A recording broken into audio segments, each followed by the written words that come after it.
Welcome to No Nonsense Psychiatry, the podcast that cuts through the noise and the confusion surrounding mental health. My name is Mark and I'm your host, and my goal is to give you the clear, practical information you need to understand your own well-being.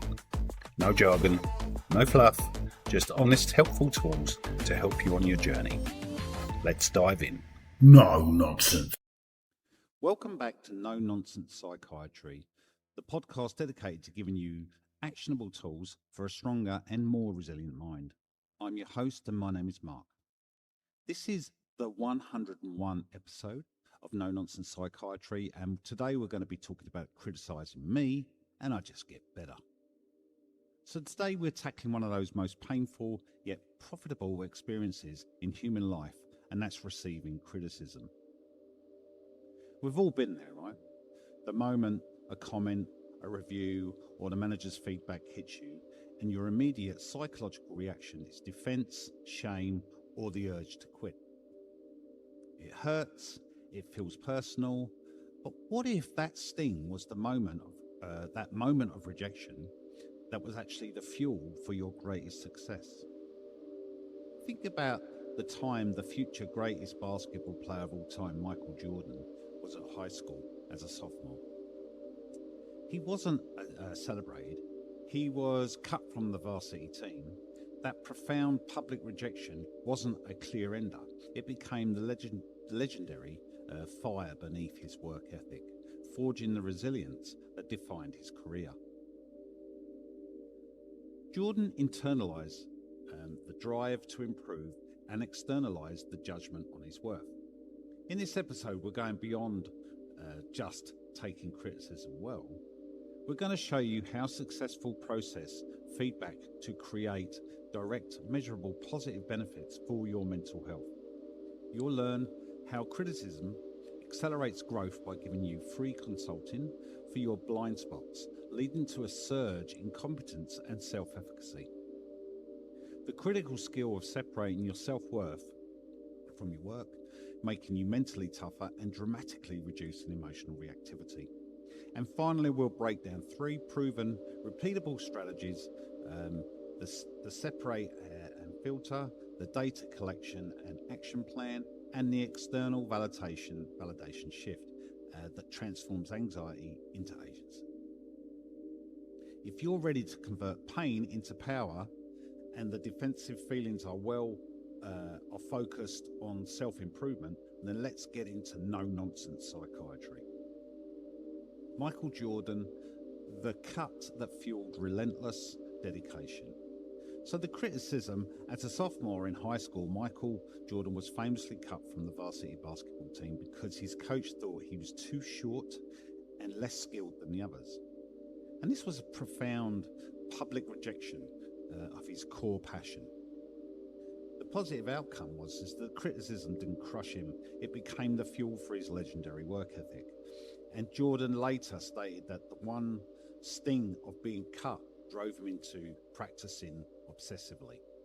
And this experience instilled in him a relentless, almost a mechanical focus on self-improvement and high degree of competitiveness.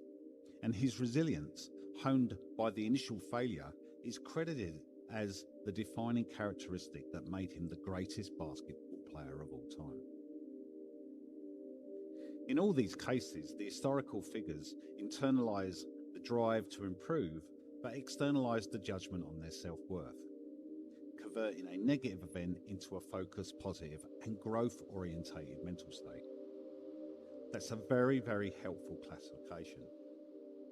So dealing with criticism, whether it's constructive or harsh, is a central part of managing mental health and achieving growth. So while criticism can certainly trigger negative feelings like self-doubt, defensiveness, or feeling inadequate, it offers even more robust and direct pathways to positive mental health outcomes than the feelings of disrespect. So here's how successful processing, sometimes I just can't seem to get my words out. Here is how successful processing criticism can benefit your mental health. It accelerates personal and professional growth. So criticism, especially when specific, is essentially free consulting that points out those blind spots that you can't see yourself. So positive mental health effect increases competence and self-efficacy. So the targeted improvements is criticism gives you a concrete action plan. And instead of feeling vaguely inadequate, you know exactly what skill or approach you need to work on. So by having that sense of control, so by focusing on the actionable points of critique, you shift from feeling like a victim of judgment to feeling like an active agent of capability and improvement. And this belief is your ability to change the self-efficacy is crucial for mental health resilience. It improves cognitive flexibility. So learning to generally hear and process different opinions, even when they feel negative, actually strengthens your mind and your ability to adapt. So positive mental health effect, it reduces black and white thinking and that nuance and perspective. So it forces you to step aside from your own view and consider an alternative framework. This exercise in perspective taking broadens your understanding of the situation and it reduces the stress that comes from rigid thinking. And lower reactivity, so repeatedly receiving and analysing criticism trains your brain to pause the immediate defensive reaction, leading to a calmer, more thoughtful response in all stressful situations.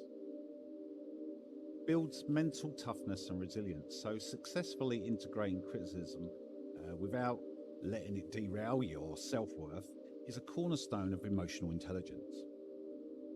Positive mental health effects is enhanced emotional resilience, so separating from self from work.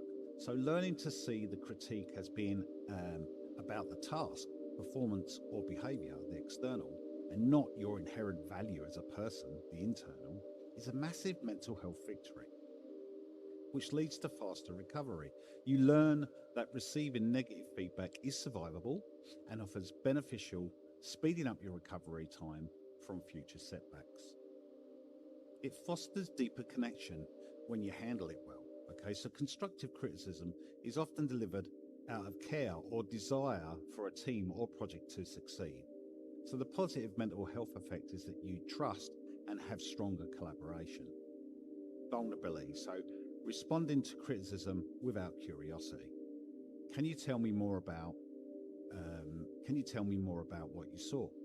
Rather than defensiveness shows vulnerability and maturity. So this invites others to be more open and honest with you, deepening that trust in your professional and personal relationships. If you're enjoying the podcast so far and appreciate our straight talking approach to mental wellness, please take a moment to hit the subscribe or follow button on your app right now. It takes 2 seconds and it makes a massive difference. It improves the content. The more the show grows, the better the resource and the production we can bring to you each week. It helps others, and a large subscriber base pushes these practical insights out to people who need them the most. And remember, this isn't just a monologue. We want this show to be a collaborative hub. And if you're a clinician with boots on the ground experience or someone with a powerful story of resilience, I want you to be on the podcast. Let's have a real conversation and cut through the noise together. If that's you, check out our guest link in the show notes. For now, let's jump back in today's episode. How to process criticism for a positive effect, the filter and focus method. Okay, so the filter immediately separates the signals from the noise. So ignore emotional language, tone or judgment on your character and extract only the objective information about your performance or output. Analyze it, so after the initial sting subsides, ask, is this criticism valid? Is it actionable? Does it come from a credible source? And if the answer is yes to all three, it's a gift, right? So you focus on the action. So you convert the criticism into a small concrete goal. So next time I'll spend an extra hour editing the structure of the proposal. And this act of planning and fixing turns the negative emotion into a positive, proactive experience, which is the key to beneficial mental health. Okay, So here are 3 real everyday examples of how criticism can be a mental health benefit. In the workplace, feedback on a habit. The criticism. Your manager pulls you aside and gently says, "Your work is excellent," but you often interrupt others during team meetings. It makes it hard for the less assertive members to contribute. The immediate negative effect of that is that you feel embarrassed, defensive, and immediately think, "Am I a bad person? Am I too aggressive?" And this can spike your anxiety and then lead to that negative self-talk that we sometimes have. The positive health benefit is that it increases self-regulation and social confidence. So the clarity, the criticism gives you a specific external measure of behavior that is harming your effectiveness. It's not a character flaw, it's a habit to fix. And the action, you immediately implement a physical strategy, like counting to 3 before speaking or writing down your thoughts instead of blurting it out. The outcome is that when you successfully avoid interruption at the next meeting, you feel a surge of self-efficacy, that belief that you can influence events and manage your own actions. And this success replaces the initial anxiety with social confidence and better emotional regulation, which strengthens your mental well-being far more than if the habit had never been pointed out. Home and relationship, a specific complaint.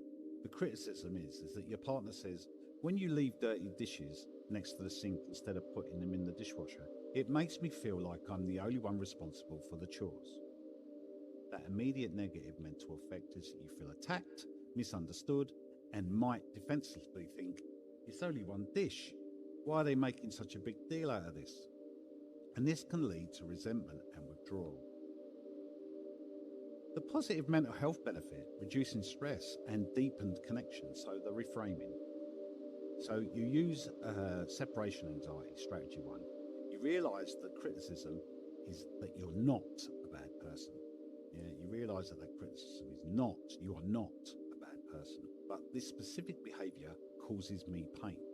Okay, so by focusing on the impact of the action, you practice empathy and shift from defense to problem solving. So your action might be you would immediately change your behavior and put your dishes in the dishwasher. And the outcome is that the source of reoccurring relationship stress is eliminated, it's gone. The mental space and anxiety that was previously consumed by this very low-level conflict is not there, you're free of it. And this reduction in your daily rational friction is a massive boost to the mental health peace and security, replacing defensive tension with secure attachment and trust. The personal project, public rejection. The criticism. You post a piece of writing, a design, or a piece of art online and receive a comment like, "The idea is rubbish, yeah? The way you've done it is really sloppy." So the immediate negative mental effect is your motivation plummets, you feel exposed, and you start to doubt your creativity, leading to the desire to quit the project entirely. The positive mental health benefit, resilience, and true purpose identification. So the filter is, you use the filter strategy, yeah? You discard the emotion, sloppy, rubbish, or delivery, but you ask, is there a seed of truth about this about the execution? Okay, so the focus is that the criticism forces you to clarify your internal metrics. Okay, you decide, am I doing this because I love the process of creation and not for universal approval? This external reaction forces you to find and rely on your internal motivation. So the outcome, instead of quitting, you learn to separate your personal worth from your output, and you pick one actionable piece of feedback, i.e. work on brush control and practice it. The resilience built by bouncing back from this small failure prepares your mind for bigger challenges, and it strengthens your belief that creativity is about iteration and not an instant perfection. So here are 3 distinct strategies you can use to process criticism constructively, focusing on improving your resilience and your psychological well-being. The first one being the separate and filter strategy. And this is a strategy about protecting your self-worth from the sting of negative feedback by clearing mental boundaries. So how it works, you immediate separation, the 24-hour rule. So when you receive criticism, especially if it's harsh or unexpected, tell yourself, I will not decide how I feel about myself for 24 hours. And what this does is this prevents the immediate defensive and often destructive emotional cascade, acknowledging the feeling of hurt and anger, but postpone the decision to internalize it. The criticism funnel. After an emotion is cooled, run the feedback through the filter. Filter 1, source of the intent. Who said it? A trusted mentor or a random internet troll? Why did they say it? To help me improve or to lash out? It gives you that discard the criticism from non-credible to malicious or malicious sources. Filter 2, the signal. What is the specific objective point, i.e. the formatting was inconsistent, not the report is terrible. So discard any emotional or generalized noise. And the positive mental health outcome is that this process teaches your brain that your value is independent of any single critique. You learn to respect yourself only enough to accept feedback that is helpful, thereby bolstering your emotional resilience and your self-confidence.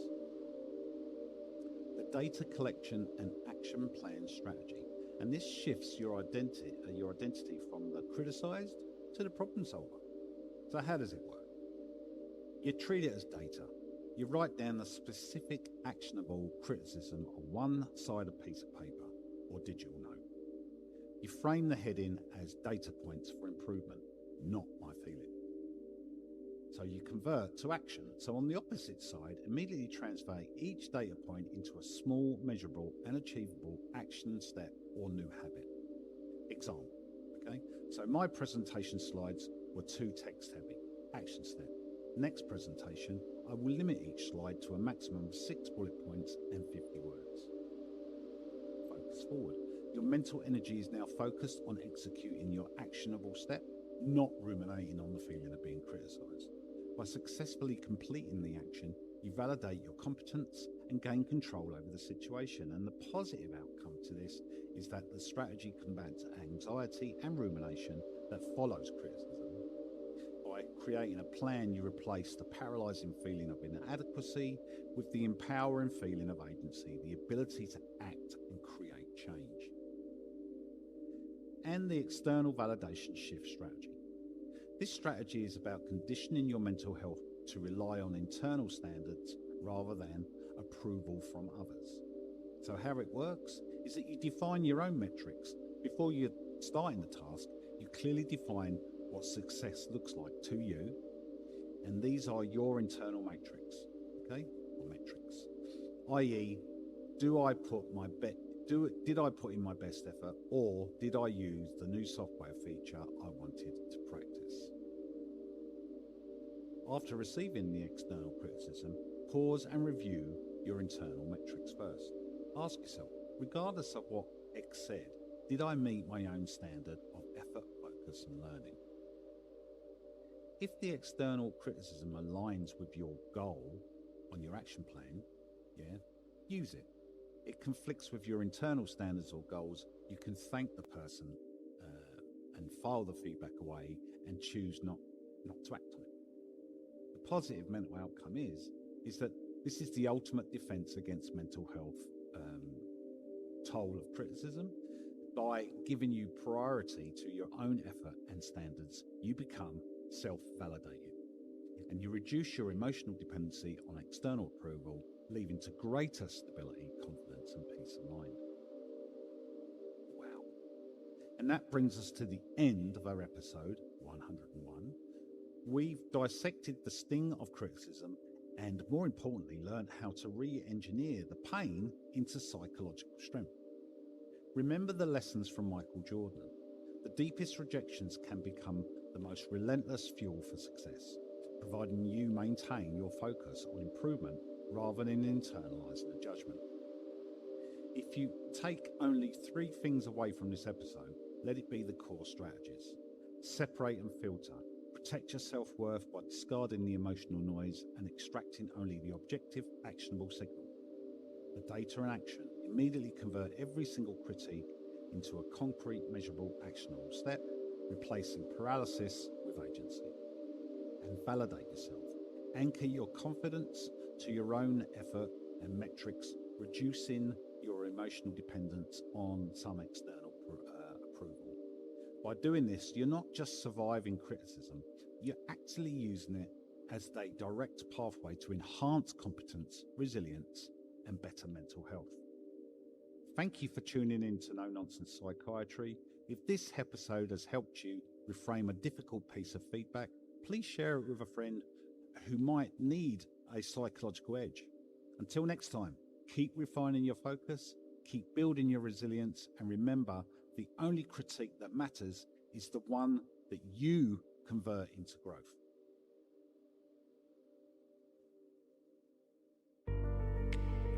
Before we go, if you found the podcast helpful, please share it with someone who might benefit from it. You can also support the show by subscribing and leaving a review. It only takes a moment, but it makes a big difference in helping us reach more people. Thanks for listening, and I'll catch you in the next episode of No Nonsense Psychiatry. No nonsense.